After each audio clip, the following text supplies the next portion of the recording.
గోకవరం మండలం కొత్తపల్లి గ్రామంలో Jaggampeta market committee chairman Janapareddy Subbarao ఆధ్వర్యంలో 1000 కుటుంబాలు వైఎస్ఆర్ కాంగ్రెస్ పార్టీకి రాజీనామా చేసి జగ్గంపేట నియోజకవర్గం టీడీపీ జనసేన బీజేపీ ఉమ్మడి పార్టీల తెలుగుదేశం పార్టీ అభ్యర్థి రాష్ట్ర తెలుగుదేశం పార్టీ ఉపాధ్యక్షులు జ్యోతుల నెహ్రూ గారి సమక్షంలో తెలుగుదేశం పార్టీ తీర్థం పుచ్చుకున్నారు. వీరికి నెహ్రూ పార్టీ కండువాలతో సాధారణంగా స్వాగతం పలికారు.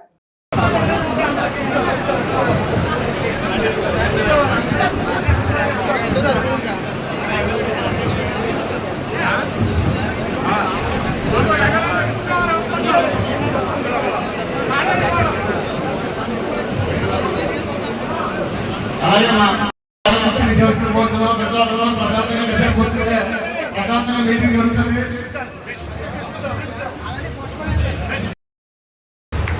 బాబు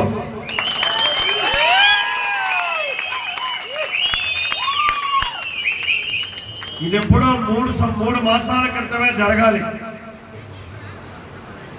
అయితే నేను కావాలనే ఫైనల్ టచ్ ఇవ్వాలి. అది సమర్థుడు బాబు ఆ ఫైనల్ టచ్ ఇచ్చేటటువంటి పరిస్థితి వాడితోటే మనం వెయ్యాలి అని చెప్పి ఈ కార్యక్రమాన్ని అలా వాయిదా వేసుకుంటూ వచ్చారు. కానీ ఈరోజు అమోఘమైనటువంటి విధానంలో 1000 కుటుంబాలని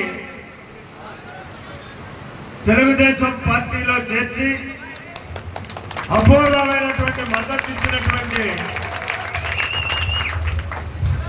బాబుకి కొత్తపల్లి గ్రామ సోదరులకి మరొకసారి నా హృదయపూర్వకమైనటువంటి ప్రత్యేక ధన్యవాదాలు తెలియజేసుకుంటున్నాను. కానీ సోదరులారా, ఇది అవసరం, ఆవశ్యకత. మీరు తీసుకున్నటువంటి నిర్ణయం ఈ రాష్ట్రాన్ని పరిరక్షించుకోవడానికి ఒక వజ్రాయుధంలా ఉపయోగపడుతుందని చెప్పేసి మనం చెప్తున్నాం. ఎందుకంటే ఇవాళ ఏ రాష్ట్రమైనా ఏ ప్రాంతమైనా అభివృద్ధి చెందాలి అనుకుంటే సంక్షేమం అభివృద్ధి సమపాలనలో నడవాలి. ఈనాడు కేవలం జగన్మోహన్ రెడ్డి గారు అధికారంలోకి ఎక్కినటువంటి మరుక్షణం నుంచి కూడా 2024లో వచ్చేటటువంటి ఎన్నికల్లో నేను ఎలా గెలవాలని ఆలోచన చేశాడు తప్పించి నాకెంత అపూర్వమైనటువంటి